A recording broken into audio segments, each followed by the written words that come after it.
ಅರೆ ಕಡಿಮೆ ಹಾಕು ಆದ್ರೆ ಅಸ್ಲಿ ಹಾಕು. MDH ಕಾಶ್ಮೀರಿ ಕೆಂಪು ಮೆಣಸಿನ ಪೌಡರ್. ಮೊನ್ನೆ ಮೋದಿ, ಇವತ್ತು ಅಮಿತ್ ಶಾ ಪಹಲ್ಗಾಮ್ನಲ್ಲಿ ರಕ್ತ ಹರಿಸಿದ ರಕ್ತದಾಹಿಗಳನ್ನ ಹುಡುಕಿ ಹುಡುಕಿ ಹೊಡೆಯೋದಾಗಿ ವಾರ್ನಿಂಗ್ ಕೊಡ್ತಿದ್ದಾರೆ. ಉಗ್ರರ ವಿರುದ್ಧದ ಯುದ್ಧ ಇದು ಅಂತ್ಯ ಅಲ್ಲ, ಆರಂಭ ಅಂತ ಅಬ್ಬರಿಸಿರುವ ಮೋದಿ ಪಾತಕಿಗಳನ್ನ ಹುಡುಕಲು ಫ್ರೀ ಹ್ಯಾಂಡ್ ಕೊಟ್ಟಿದ್ದಾರೆ. ಹೀಗಾಗಿ ಸೇನೆ NIA ತೀವ್ರ ಶೋಧ ನಡೆಸ್ತಾ ಇದ್ದು 3D ಮ್ಯಾಪಿಂಗ್ ನಲ್ಲಿ ಅದೊಂದು ಅತಿ ದೊಡ್ಡ ಸುಳಿವು ಸಿಕ್ಕಿದೆ. ಪ್ರತಿಯೊಬ್ಬ ಉಗ್ರನನ್ನು ಹುಡುಕಿ ಹುಡುಕಿ ಹೊಡಿತೀವಿ. हर व्यक्ति को चुन चुन कर जवाब भी मिलेगा, जवाब भी लिया जाएगा. ಪಹಲ್ಗಾಮ್ ಪಾತಕಿಗಳ ವಿರುದ್ಧ ಅಮಿತ್ ಶಾ ಎಚ್ಚರಿಕೆ. ये नरेंद्र मोदी सरकार है, किसी को बख्शा नहीं जाएगा, किसी को बख्शा नहीं. ಬೇಟೆ, ರಣಬೇಟೆ. ಪಹಲ್ಗಾಮ್ನಲ್ಲಿ ಪ್ರವಾಸಿಗರ ನೆತ್ತರು ಹರಿಸಿದ ನರ ರಾಕ್ಷಸರ ಬೇಟೆ ನಿರಂತರವಾಗಿ ನಡೀತಿದೆ. ಉಗ್ರರನ್ನ ಸೆದೆ ಬಡಿಯೋಕೆ ಸೇನೆ, ಜಮ್ಮು ಪೊಲೀಸರು, NIA ದಿಟ್ಟ ಹೆಜ್ಜೆ ಇಟ್ಟಿದೆ. ಈ ಬೇಟೆ ಹೇಗಿರುತ್ತೆ ಅನ್ನೋ ಸುಳಿವು ನೀಡಿರೋ ಕೇಂದ್ರ ಗೃಹ ಸಚಿವ ಅಮಿತ್ ಶಾ ಭೀತಿ ಹುಟ್ಟಿಸಿರೋ ಪ್ರತಿಯೊಬ್ಬ ಉಗ್ರರನ್ನ ಹುಡುಕಿ ಹುಡುಕಿ ಹೊಡೆಯುತ್ತೇವೆ ಅಂತ ಎಚ್ಚರಿಕೆ ಕೊಟ್ಟಿದ್ದಾರೆ.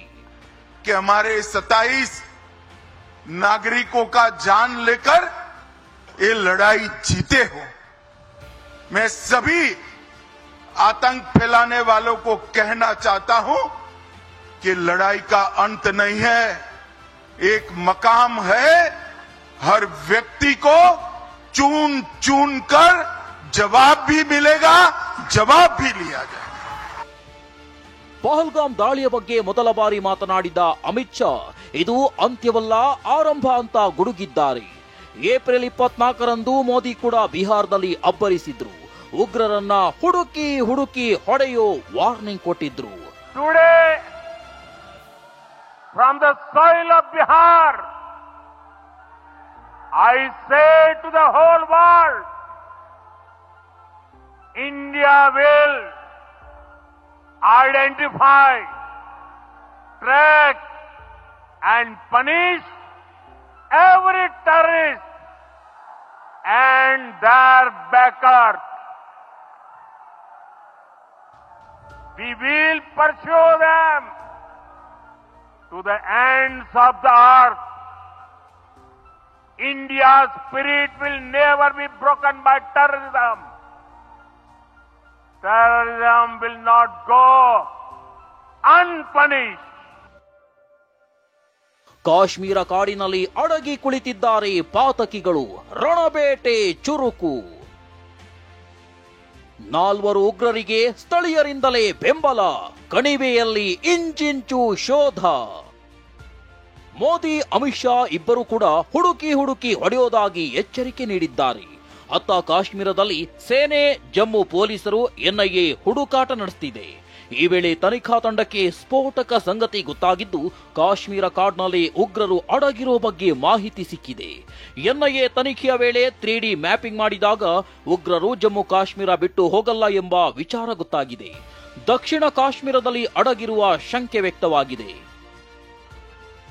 ಕಾಶ್ಮೀರದ ದಕ್ಷಿಣ ಭಾಗದಲ್ಲಿ ಉಗ್ರರು ಅಡಗಿರುವ ಶಂಕೆ ಇದ್ದು, ಸ್ಥಳೀಯರ ನೆರವಿನಿಂದಲೇ ದಟ್ಟ ಕಾಡಿನ ಮಧ್ಯೆ ಇದ್ದಾರೆಂಬ ಮಾಹಿತಿ NIAಗೆ ಸಿಕ್ಕಿದೆ. ಶಸ್ತ್ರಸಜ್ಜಿತರಾಗಿ ದಟ್ಟ ಕಾಡು, ದುರ್ಗಮ ಪ್ರದೇಶದಲ್ಲಿ ಠಿಕಾಣಿ ಹೂಡಿದ್ದಾರೆ. ಒಂದ್ ವೇಳೆ ಸೇನಾಪಡೆ ದಾಳಿ ಮಾಡಿದ್ರೂ ದಂಡು ದಂಡಾಗಿ ದಾಳಿ ಮಾಡಲು ಸ್ಕೆಚ್ ಹಾಕಿಕೊಂಡಿದ್ದಾರೆ ಎನ್ನಲಾಗಿದೆ. ಕಾಡಿನ ಒಂದೊಂದು ದಿಕ್ಕಿನಲ್ಲಿ ಒಬ್ಬೊಬ್ಬರು ಅಡಗಿರೋ ಶಂಕೆ ಇದ್ದು, ಕಾಡಿನಲ್ಲಿ ಹೇಗೆ ಬದುಕಬೇಕು, ಹೇಗೆ ದೀರ್ಘಕಾಲದವರೆಗೂ ಇರಬೇಕು ಎಂಬ ಟ್ರೈನಿಂಗ್ ಕೂಡ ಆಗಿದೆಯಂತೆ. ಪಹಲ್ಗಾಮ್ ಉಗ್ರರು ಪಕ್ಕಾ ಪ್ರೊಫೆಷನಲ್ ಟ್ರೈನಿಂಗ್ ಪಡೆದಿದ್ದು, ಶಸ್ತ್ರಾಸ್ತ್ರ ಇಲ್ಲದಿದ್ರೂ ದೈಹಿಕವಾಗಿ ಹತ್ಯೆಗೈಯು ತರಬೇತಿ ಪಡೆದಿದ್ದಾರೆ ಎನ್ನಲಾಗಿದೆ. ಅಲ್ಲದೆ ಪಹಲ್ಗಾಮ್ನಲ್ಲಿ ದಾಳಿ ವೇಳೆ ವೈರ್ಲೆಸ್ ಡಿವೈಸ್ ಬಳಕೆ ಮಾಡಿದ್ದು ಸಹ NIA ತನಿಖೆಯಲ್ಲಿ ಬಯಲಾಗಿದೆ. ಇದೆಲ್ಲ ವಿಚಾರ 3D ಮ್ಯಾಪಿಂಗ್ ನಡೆಸಿದಾಗ ಬಯಲಾಗಿದೆ. ಇವತ್ತು ಖುದ್ದು NIA DG ಸದಾನಂದ್ ಸ್ಥಳಕ್ಕೆ ಭೇಟಿ ನೀಡಿ ಪರಿಶೀಲನೆ ನಡೆಸಿದ್ದಾರೆ. ಉಗ್ರರು ಎಲ್ಲಿಂದ ಬಂದ್ರು, ದಾಳಿ ಹೇಗೆ ಮಾಡಿದ್ರು, ಯಾವ ಮಾರ್ಗದಿಂದ ದಾಳಿ ಮಾಡಿದ್ರು ಎಂಬುದರ ಕುರಿತು 3D ಮ್ಯಾಪಿಂಗ್ ಮಾಡಲಾಗ್ತಿದೆ.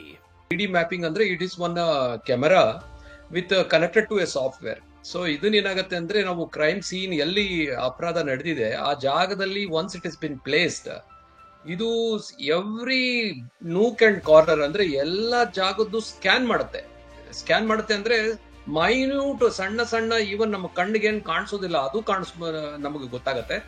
ಈ ಮರ ಇದು ಓಪನ್ ಸ್ಪೇಸ್ ಇರೋದ್ರಿಂದ ಮರದ ಪ್ರತಿಯೊಂದು ಕೊಂಬೆ ಮೇಲೂ ಸಹ ನಾವು ಝೂಮ್ ಮಾಡಿ ಅದರಲ್ಲಿ ಆ ಸಾಫ್ಟ್ವೇರ್ ನಲ್ಲಿ we can see for any materials related to the accused or to the victim. ಉಗ್ರರು ಎಸ್ಕೇಪ್ ಆಗಲು ಸ್ಥಳೀಯರಿಂದಲೇ ಸಹಾಯ. ಆಘಾತಕಾರಿ ಸಂಗತಿ ಅಂದ್ರೆ ಉಗ್ರರು ದಾಳಿ ನಡೆಸಿ ಕಾಡಿನೊಳಗೆ ಎಸ್ಕೇಪ್ ಆಗಲು ಸ್ಥಳೀಯರೇ ನೆರವು ನೀಡಿರುವ ಅಂಶ ತನಿಖೆಯಲ್ಲಿ ಬಯಲಾಗಿದೆ. ಈ ಉಗ್ರರ ಜೊತೆ ಮತ್ತಷ್ಟು ಸ್ಥಳೀಯರು ಸಹ ಭಯೋತ್ಪಾದನೆ ಚಟುವಟಿಕೆಯಲ್ಲಿ ತೊಡಗಿರುವ ಶಂಕೆ ತನಿಖಾ ತಂಡಕ್ಕಿದೆ. ಹೀಗಾಗಿ ನಗದು ಆರ್ಥಿಕ ಸಹಾಯ ಮಾಡಿದ 80ಕ್ಕೂ ಹೆಚ್ಚು ಜನರನ್ನ ಬಂಧಿಸಲಾಗಿದೆ. ಪಹಲ್ಗಾಮ್ ದಾಳಿಗೆ 2 ವರ್ಷಗಳಿಂದ ಉಗ್ರರು ಸ್ಕೆಚ್. ಸ್ಥಳೀಯರನ್ನ ವಿಚಾರಣೆ ನಡೆಸಿದಾಗ ಪಹಲ್ಗಾಮ್ ದಾಳಿಯ ಮಾಸ್ಟರ್ ಮೈಂಡ್ ಲಷ್ಕರ್ ಎ ತೊಯ್ಬಾದ ಉಗ್ರ ಫಾರೂಕ್ ಅನ್ನೋದು ಗೊತ್ತಾಗಿದೆ. ಈ ಉಗ್ರ ಫಾರೂಕ್ 1 ದಿನವಲ್ಲ, 1 ವಾರವಲ್ಲ, 1 ತಿಂಗಳಲ್ಲ, ಬರೋಬ್ಬರಿ 2 ವರ್ಷಗಳಿಂದ ದಾಳಿಗಾಗಿ ಸ್ಕೆಚ್ ಹಾಕಿದ್ದ ಅನ್ನೋದು ತನಿಖೆಯಲ್ಲಿ ಬಯಲಾಗಿದೆ. ದಾಳಿ ನಡೆಸಿದ ಉಗ್ರರಿಗೆ ಒಳ ನುಸುಳಲು ಈತನೇ ದಾರಿ ತೋರಿಸಿದ್ದಂತೆ.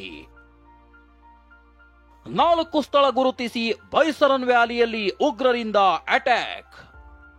ಇನ್ನು ಏಪ್ರಿಲ್ 15ರಂದೇ ಜಮ್ಮು ಕಾಶ್ಮೀರದಲ್ಲಿ ಠಿಕಾಣಿ ಹೂಡಿದ್ದ ಉಗ್ರರು Baisaran valley, Aru valley, Betaab valley, local amusement valley park target ಮಾಡಿದ್ರು. ಈ 4 ಸ್ಥಳಗಳಲ್ಲಿ ಮಾರುವೇಷದಲ್ಲಿ ಓಡಾಡಿದ್ದಾರೆ. ಇದಕ್ಕೆ ಸಾಕ್ಷಿ ಎಂಬಂತೆ ಏಪ್ರಿಲ್ 18ರಂದು ಬೇತಾಬ್ ವ್ಯಾಪ್ತಿಯಲ್ಲಿ ಶಂಕಿತರು ಓಡಾಡಿರೋ ದೃಶ್ಯ ಪ್ರವಾಸಿಗ ಶ್ರೀಜಿತ್ ರಮೇಶನ್ ಎಂಬುವರ ಮೊಬೈಲ್ನಲ್ಲಿ ಸೆರೆಯಾಗಿದೆ. ಭದ್ರತೆ ಕಡಿಮೆ ಇದ್ದ ಕಾರಣ ಬೈಸರನ್ ವ್ಯಾಲಿಯಲ್ಲಿ ಅಟ್ಯಾಕ್ ಮಾಡಿದ್ರು ಅನ್ನೋದು ತನಿಖೆಯಿಂದ ಗೊತ್ತಾಗಿದೆ. Bureau report, TV9. MDH ನ ಕಿಚನ್ ಅಲ್ಲಿದ್ರೆ ನಾವು ಎಲ್ಲವನ್ನು ಮಾಡಬಹುದು. ಬೆಂಗನ್ ಕಾ ಬರ್ತಾ, ಆಲೂ ಗೋಬಿ, ಭಿಂಡಿ ಮಸಾಲಾ, ಇನ್ನೂ ಬಹಳಷ್ಟು.